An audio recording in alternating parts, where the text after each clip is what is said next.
por motivos de salud, pues bueno, no puede estar aquí Andrés Stoll, pero nos ha dejado un mensaje y en cualquier caso sí que vamos a podernos hacer una idea de la relación que tuvo con la obra con Américo Castro, de Américo Castro, y con también su discípulo Francisco Márquez Villanueva. Así que adelante. Muy bien.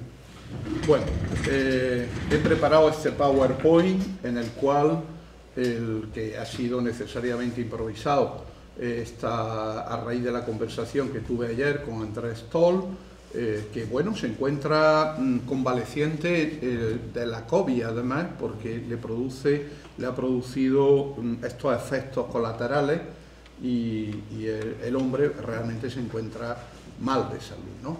Entonces aquí tenemos una foto que a mí me gusta porque estamos un grupo de amigos, casi todos africanistas y arabistas, en Huelva, allá por el año 2007, cuando Andrés Stoll, que lo tenemos aquí, profesor de la Universidad de Bielefeld, una universidad de élite, como saben, alemana, hispanista y francesista, porque tiene esa, luego lo veremos, esa doble dimensión, pues estaba con nosotros muy feliz, y diversos amigos también, como la profesora de la Universidad de Nápoles, la orientale Encarnación Sánchez, que estudió en Granada, el profesor Eloy Martín Corrales, o también otros amigos que en esos momentos nos acompañaban.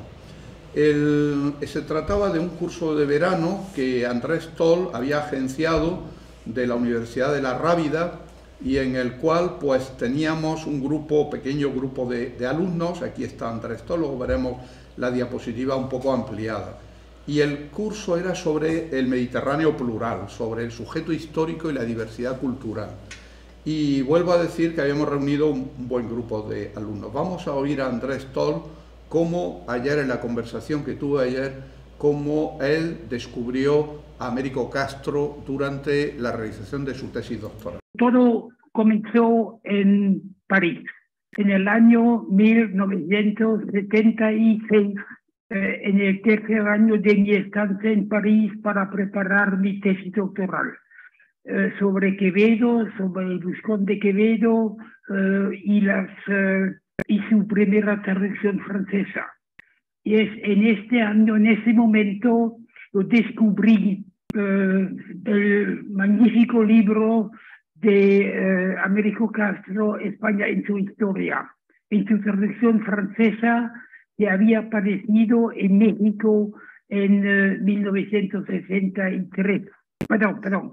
Que había aparecido en México en 54, y la traducción francesa data del 63.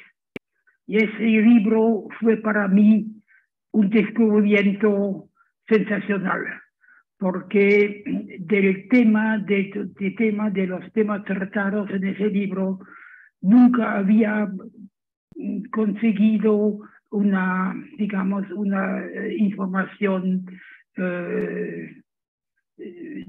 información primera, porque el descubrimiento por ese libro, no solamente del libro de Bon Amour de Arcipreste, como cima de la literatura de las tres culturas de Al-Ándalus, sino también todos los otros temas sobre el Islam en España, sobre la cultura, las traducciones del Islam, de la literatura del Islam al español, etc. Todo eso fue para mí un descubrimiento sensacional, que sería para el resto no solamente de la preparación de mi tesis, sino también para todo el resto de mis investigaciones durante mi vida. Sería una guía fundamental para todo lo que haría después. Es decir, que fue para mí un apoyo las tesis, los descubrimientos, digamos, hechos por Américo Castro, fueron para mí no solamente un apoyo para toda la visión de la historia, no solamente de la España medieval, sino más bien de la época posterior al 94, es decir, toda la época de la edad conflictiva, como se le llamó Américo Castro. Lo paramos ya.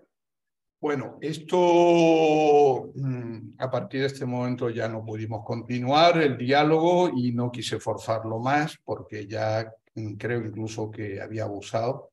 Voy a continuar con la PowerPoint si podemos. En las siguientes imágenes vemos una foto, pues en familia. Aquí está Andrés Toll, aquí estoy yo, con un grupo de alumnos de la Universidad de La Rábida en el año 2007. Andrés está en esos momentos en plenitud de forma y hemos planificado Bueno, Andrés tiene una obra, antes de continuar con la lectura de su texto sobre Paco Márquez Villanueva, el último discípulo reconocido de Américo Castro, también dedicada a Francia. Este libro tuvo mucha fortuna en el año 73, fue publicado por Ediciones Complets en Bruselas y hoy es inencontrable. De hecho, yo mismo no tengo ningún ejemplar y tuve que pedirlo a través de una epopeya auténtica por préstamo interbibliotecario porque me lo negaban varias universidades. Es Asterix, la epopeya burlesca de Francia. Es un análisis en términos es una característica de Andrés Toll, el modo irónico de alguna manera, y se enfrentó al tema de Asterix, cosa que el libro tuvo fortuna, pero no sé cómo fue recibido en Francia, ¿no? En la historia burlesca. En la misma línea de estudios del humor, por ejemplo, este libro, que sí que es verdad que lo conseguí, me lo mandó en su momento por correo a la Facultad de Ciencias Políticas y como yo ya había migrado a la de Letras, fue devuelto y bueno, fue otra epopeya sobre Honoré Daumier, el gran caricaturista del mundo burgués francés. Bueno, esta es la edición italiana, El ritorno dei barbari.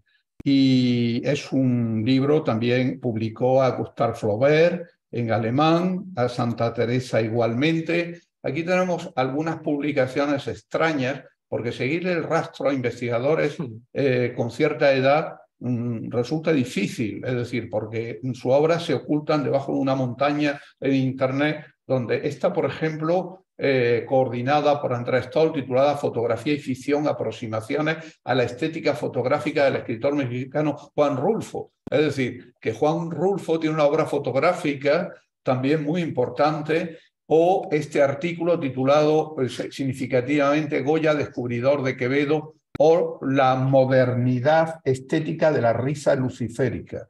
Es decir, que vemos que Andrés Toll tiene una originalidad, ¿no?, en la percepción.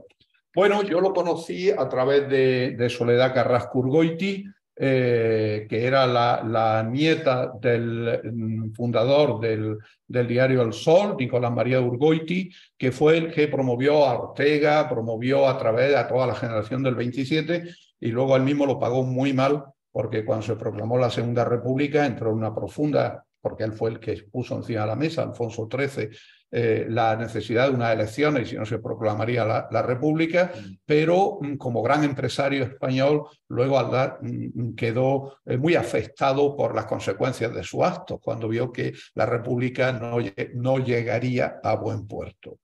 Y Soledad Carrasco, que hizo el célebre libro El Moro de Granada en la literatura europea, que se publicó en 1956 en Revista Occidente y que fue reeditado en nuestra universidad en el año 89, ella recibió la medalla que yo me inventé, que es Ángel Ganivet, y que se la concedimos en presencia del profesor Lisón, doña Joaquina Albarracín, que está aquí, que era amiga María Antonia García León, de la Complutense, y yo mismo, en el Palacio de los Córdoba, allá por los años inicio de los 2000. Pues yo conocí a Andrés Toll porque Soledad Carrasco, otra castriana, porque a Américo Castro la conocía bien, yo he visto los libros que le dedicó, incluso he visto el ejemplar en su biblioteca, que ahora está en la residencia de estudiantes, que le consagró, pues del Moro de Granada de la literatura europea, que lo celebró mucho Américo Castro. Pues Soledad me dijo, acabo de venir de Bielefeld, José Antonio me llamó, y un seminario magnífico, se llamaba Averroes Dialogado. Averroes Dialogado. Este libro me lo envió Andrés Toll y yo le hice una recensión en la fenecida revista Fundamentos de Antropología, que yo, sin conocer a Andrés Toll, me apasioné con el libro, un libro colectivo. Entre otros escribía Bernard Benzán, nuestro Bernard Benzán, escribía Paco Márquez, Soledad Carrasco, en fin, varios colegas. Y lo recensioné no por compromiso, sino por afinidad intelectual. Esto nos llevó a que tuviésemos otra colaboración. Correría el año 1999 o 2000, cuando yo, estando en el laboratorio de Maroget en París, con el cual tenía una gran amistad, haciendo una estancia de investigación, organicé un coloquio en el Instituto del Mundo Árabe de París, que lo pongo aquí porque es poco conocido, que se llamaba, luego se publicó con el nombre de Histoire de l'Andalousie, Mémoire et Enjeux, es decir, Historia de Andalucía, Memorias y Apuestas. Este coloquio, que fue publicado un año después, o quizás menos, contó con la colaboración estelar de Andrés Toll, porque he de decir que probablemente su ponencia titulada Pablo y Virginia en Granada fue probablemente, a propósito de un Almanzor, fue probablemente la más celebrada de todas, por su erudición, su capacidad de transmitirnos, y es la que va en primer lugar como primer capítulo dentro del libro. Esa colaboración con el Instituto del Mundo Árabe también continuó con un libro que yo creo que merece la pena que sea reseñado, porque tampoco hay rastro de él en Internet, bellamente, bellísimamente editado, que se titula Al-Ándalus revisitado, las fuentes de la historia árabe de Don Quijote. Andrés Toll, a raíz de eso, fue invitado por el Instituto del Mundo Árabe de París y pronunció una serie de conferencias que fueron recogidas en este magnífico libro, donde analiza la historia cervantina en relación con el mundo árabe y el mundo judío. Es una obra que hubiera merecido la pena incluso su traducción, que todavía, bueno, estamos a tiempo. El Mediterráneo plural en la edad moderna, sujeto histórico y diversidad cultural. Esto fue el resultado del seminario de la Rábida que tuvimos y organizamos Ala Limón, Andrés Toll y yo mismo. De manera que este fue publicado por la editorial Antropos, y aquí lo vemos en alguna foto, Andrés Toll, en el seminario. Aquí está Manuel Reyes Mate, el historiador, el filósofo bien conocido de José Antonio, que se dedica a temas de memoria hebrea, Encarnación Sánchez, de la universidad, que estudió aquí en Granada, porque es granadina, pero acabó siendo catedrática de la Universidad La Orientale de Nápoles, y Andrés Toll, en primer término. Luego lo vemos aquí sentado con los estudiantes. Igualmente Paco Márquez Villanueva, que tuvo la fortuna de que viniese a Granada y se le hiciese un intelectual y su memoria poco antes de morir. Perdió todo el equipaje en el avión y entonces le tuve que prestar una corbata que se pareciese lo más posible a la de Harvard, que traía él en la maleta, comprarse una chaqueta, y nunca recuperó en Boston se quedó la maleta y nunca apareció en ningún lado. Pero fuera ya de la anécdota, aquí lo vemos al Colegio Máximo, que fuimos a visitarlo juntos, y aquí con mi corbata lo más parecida a la de Harvard que pudimos ver, o esta que ya es de carácter más familiar en Boston, un día en el Chinatown, pues cenando en familia con su señora, mi mujer, mi hijo, y en fin. Ahí se fue tejiendo una red de amistad, de amistad intelectual y de amistad humana, que yo creo que es muy importante destacar. Es decir, porque no hay teoría porque sí, no hay teoría porque sí, es decir, todo esto se hace porque se habla, se discute, porque hay sobremesas, porque hay el beber juntos, el simposia, etcétera, etcétera. Bueno, he puesto algunas, porque las he encontrado anexas de mis declaraciones en aquel tiempo que compartía con André. En Huelva, experto afirma que hay un horizonte andalusí que nos une con otras culturas mediterráneas. Estaba yo en racha en esos momentos haciendo afirmaciones así que hoy, o esta analiza, como la Rábida analiza el Mediterráneo como espacio de pluralidad cultural y religiosa. Entonces, bueno, no hacían caso, pluralidad cultural y fronteras líquidas frente al multiculturalismo. Porque yo, los que me conocéis, sabéis que yo lo del multiculturalismo lo llevo muy mal, ¿no? Porque, probablemente porque venga del mundo anglosajón, y no haya tenido aceptación ni en el mundo francés, ni en el mundo ibérico, ni iberoamericano. Y entonces siempre he alzado la idea de la pluralidad cultural y las fronteras líquidas. Bueno, fueron momentos interesantes que ahora voy a completar con algunas, la lectura de dos fragmentos de textos de Andrés Stoll. Uno es cuando la revista E-Humanista le hizo un homenaje cuando murió Paco Márquez, en el cual yo mismo participé, y entonces escribe sobre su amigo y dice: homenaje a un eminente esprit fort Alfonsí. Cuando lo vi en persona por primera vez en el Congreso de la AIH en Birmingham, el maestro estaba en la cumbre de su gloria. Dictó, aunque mejor dicho sería decir comunicó, su conferencia con aparente felicidad a un público de jóvenes fascinados por la originalidad y la fuerza de convicción de su argumento, a los que en tan solo una hora les proporcionó unas perspectivas radicalmente nuevas sobre la literatura, la áurea, que ellos creían conocer a fondo. Tan entusiasmado como ellos por la capacidad didáctica y la fina ironía con las que consiguió captar su atención, me presenté a él para invitarle a que obsequiara también a mi estudiante y colega de la Universidad Alemana de Bielefeld con similares pruebas de su brillante arte de transmitir los resultados de sus investigaciones. El ilustre profesor de Harvard no dudó un momento en aceptar mi invitación tan espontáneamente como yo se la había propuesto. Las 4 oportunidades que tuvimos durante los años siguientes de acogerle en nuestro departamento de lenguas y literaturas románicas para una serie de seminarios y charlas se convirtieron en otras tantas etapas de un itinerario iniciático hacia las profundidades de la polifonía creativa, literaria y cultural del siglo de oro.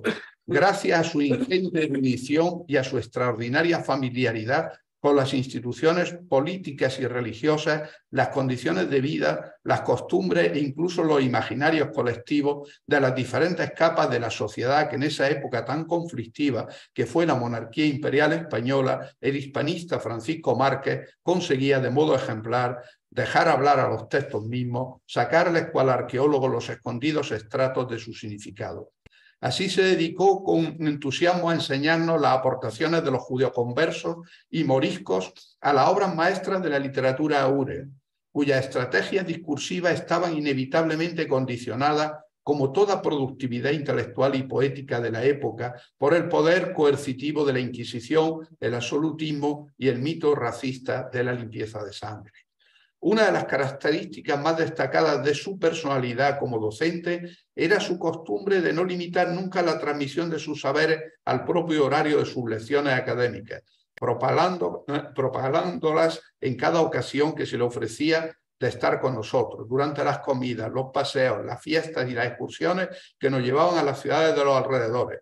Durante el viaje en tren, por ejemplo, que hicimos a Colonia para una visita a la Catedral Gótica y los museos de esta antigua capital de la civilización renana, mi amigo Paco me gratificó con una brillante lección sobre las múltiples iniciativas de procedencia cristiana, judía y musulmana que convergieron en esa empresa intercultural sin par en la historia de Europa que él llamó la cultura alfonsina, que contenía una visión diferenciada de la trayectoria del mudejarismo como un movimiento inspirado por ese hito de la interculturalidad toledana a la cual el medievalista Márquez Villanueva había dedicado una parte importante de sus investigaciones a la estela de Américo Castro.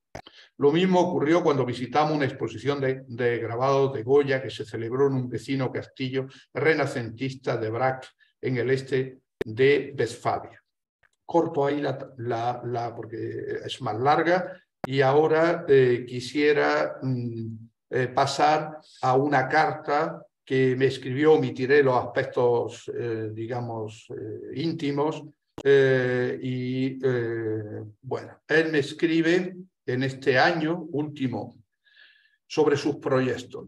En cuanto a mí, los frutos de mis ya más de 15 años desde mi jubilación en 2006 y nuestro seminario común de la Rábida, pasado encerrado en mi ermita westfálica a sondear microscópicamente los secretos escondidos de la polifónica escritura del maravilloso cosmos poético llamado Don Quijote. Esos frutos yacen por lo menos visiblemente muy modestos comparados con los tuyos. Bueno, digo visiblemente porque los manuscritos de más de 800 páginas que me han dado estos esfuerzos, bien que comprenden en su mayoría unas auténticas y fascinantes descubiertas de los fundamentos crípticos de la epopeya cervantina, todavía no están ya preparadas para la publicación, sobre todo que las exigencias de las casas editoriales en cuanto a la perfección técnica de la redacción se hacen hoy día mucho más duras que las que conocíamos en nuestros años más jóvenes. Aunque ya es tarde, visto mis 80 años y los problemas de salud, no he abandonado todavía la esperanza de publicar por lo menos una parte de estas iluminaciones de la estrategia incomparablemente ingeniosas, lúdicas e irónicas del texto Cristo cervantino. El resultado de mis pesquisas semiológicas ciertamente va a enfurecer a los papas del cervantismo académico internacional. Véase solamente en comparación sus reacciones ante la radicalidad hermenéutica de nuestro magnífico amigo Paco Márquez. Es que una vez que se admiten como condiciones históricas de la obra cervantina las persecuciones inquisitoriales, el fundamento de los dogmas tridentinos, el racismo antisemita del mito de la limpieza de sangre y sus semejantes, con sus amenazas mortales contra la vida y la cultura de los judíos y moros conversos, los propios accesos de locura del caballero andante se descubren como otros tantos modos de resistir de la manera más ingeniosa y eficaz contra tales terribles amenazas. Estoy convencido de que tú, mi lúcido amigo, estarás, al contrario de nuestros colegas ortodoxos, perfectamente de acuerdo con los resultados heréticos de mis pesquisas arqueológicas por los fundamentos críticos del texto cervantino una vez que se puedan ver publicadas. Termino ahí la cita, pero se ve que ahí tenemos el espíritu castriano absolutamente inserto en su criticidad y en su finura en este querido amigo que hoy no ha podido estar presente con nosotros y al cual yo he prestado mi voz para que no hubiese esa ausencia y presentarlo también ante el resto su obra que espera ser publicada y espero que sea capital sobre Cervantes, que fue uno de los temas fundamentales también de la obra castriana y del propio Américo Castro. Pues nada, muchas gracias. Yo aplaudiría también porque sería para el amigo Andrés Toll, ¿no?